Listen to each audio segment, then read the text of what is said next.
Good morning, students. In the fourth lecture, we studied functions of management accounting. In this lecture, we are going to learn role of management accounting in decision making with the help of 6 points. The first point is long-term and short-term planning. Management accountant plays an important role in forecasting future business and economic events for making future plans. That is, long-term plans, strategic management accounting, formulating corporate strategy, market study, etc. मागील तासिकेमध्ये आपण व्यवस्थापन लेखांकनाची कार्य आपण अभ्यासली. या ठिकाणी व्यवस्थापन लेखांकनाची भूमिका आपला अभ्यासायची आहे एकूण 6 मुद्द्यांच्या सहाय्याने. पहिला मुद्दा आहे दीर्घकालीन आणि अल्प मुदतीसाठी नियोजन. भविष्यातील योजनांसाठी योजना, रणनीतिक व्यवस्थापन लेखांकन, कॉर्पोरेट रणनीती तयार करणे, बाजार अभ्यास इत्यादींच्या भविष्यासाठी किंवा भविष्यकाळातील व्यवसाय आणि आर्थिक घडामोडींचा अंदाज लावण्यात व्यवस्थापन लेखापालाची भूमिका महत्त्वाची असते. The second point is developing management information system means MIS. The routine reports as well as reports for long-term decision making are forwarded to managerial personnel at all levels to take corrective action at the right time. The management accountant also uses these reports for taking important decisions. या ठिकाणी आपला दुसऱ्या मुद्द्यामध्ये नियमित अहवाल तसेच दीर्घकालीन निर्णय घेण्याबाबतचे अहवाल सर्व स्तरावरील व्यवस्थापकीय कर्मचाऱ्यांना योग्य वेळी सुधारणात्मक कारवाई करण्यासाठी पाठविले जातात.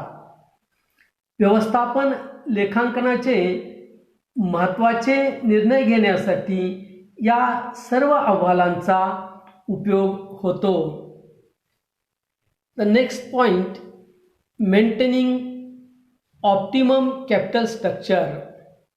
Management accountant has a major role to play in raising of funds and their application. He has to decide about maintaining a proper mix between debt and equity. Raising of funds through debt is cheaper because of tax benefits. However, it is risky as because interest on debt has to be paid whether the firm earns adequate profits or not. Management accountant has therefore to obtain an optimum capital structure and give due consideration to various cost of capital theories, leverage and possibility of trading on equity.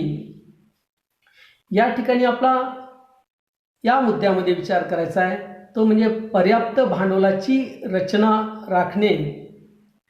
निधी किंवा या ठिकाणी भांडवल जमा करण्यासाठी आणि त्या पैशाचा उपयोग करण्यासाठी व्यवस्थापन लेखापालाची भूमिका फार महत्त्वाची असते. कर्ज आणि इक्विटीमध्ये योग्य तो मिश्रण राखण्याविषयी त्याला निर्णय घ्यावा लागतो. कर्जाच्या माध्यमातून निधी उभा करणे स्वस्त आहे किंवा सहज शक्य होते, परंतु हे धोकादायक आहे कारण संस्थेला सुरुवातीच्या काळामध्ये पुरेसा नफा मिळेल किंवा नाही हे सांगता येत नाही, परंतु कर्जावरचं व्याज मात्र द्यावं लागतं.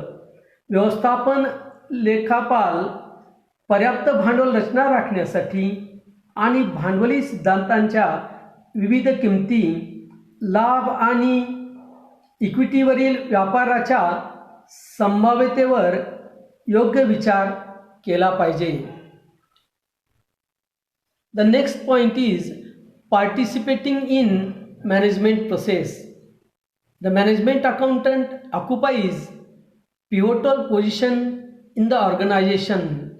He performs a staff function and also has line authority over the accountant and other employees in his office. He educates executives on the need for control information and on the ways of using it. He shifts relevant information from the irrelevant and reports the same in a clear form to the management and sometimes to interested external parties.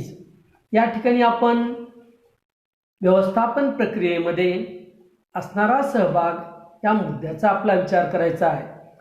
व्यवस्थापन लेखापालाची भूमिका किंवा स्थान संस्थेत खूप महत्त्वाचं आहे.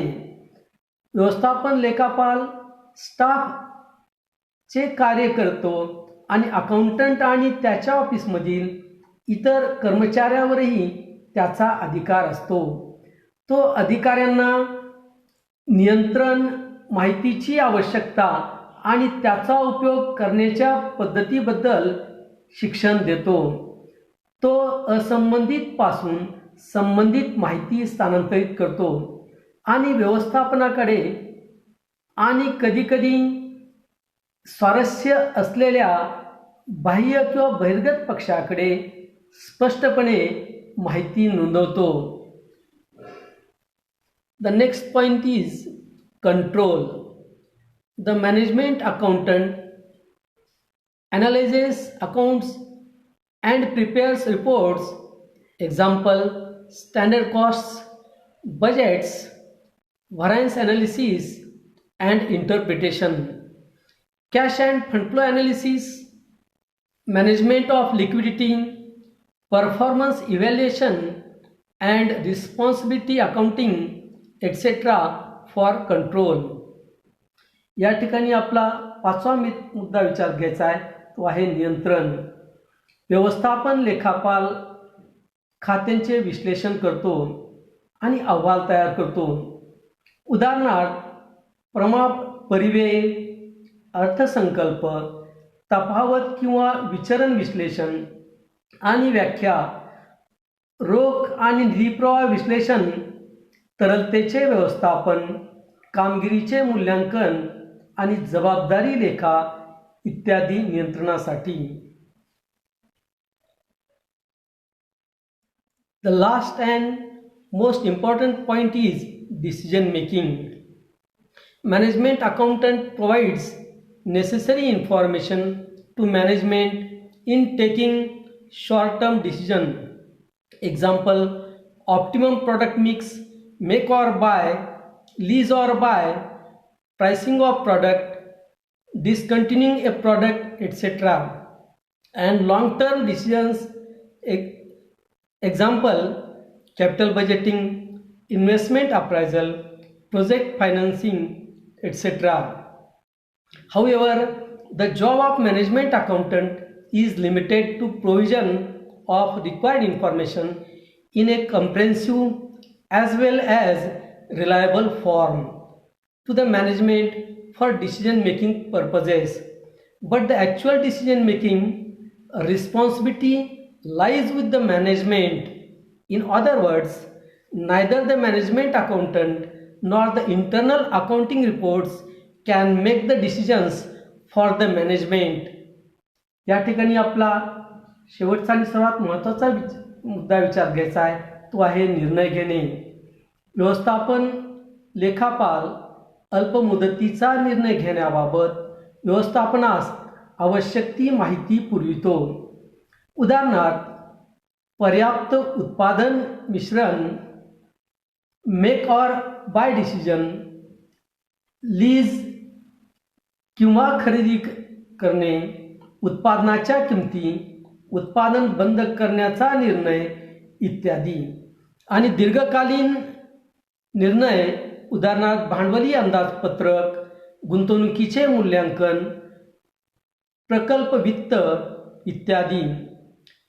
व्यवस्थापन लेखापाल यांचे काम निर्णय घेण्याच्या उद्देशाने व्यवस्थापनास सर्वसमावेशक तसेच विश्वसनीय स्वरूपात आवश्यक असणारी माहिती पुरविणे एवढेच मर्यादित आहे. परंतु प्रत्यक्ष निर्णय घेण्याची जबाबदारी मात्र व्यवस्थापनावरच असते. दुसऱ्या शब्दात सांगायचे झाले तर व्यवस्थापन लेखापाल किंवा अंतर्गत लेखा अहवाल दोन्ही व्यवस्थापनासाठी निर्णय घेऊ शकत नाहीत. हे फक्त माहिती पुरवण्याचं कार्य करतात आणि निर्णय घेण्याचं काम व्यवस्थापनाला या माहितीच्या आधारेच करावे लागते. धन्यवाद.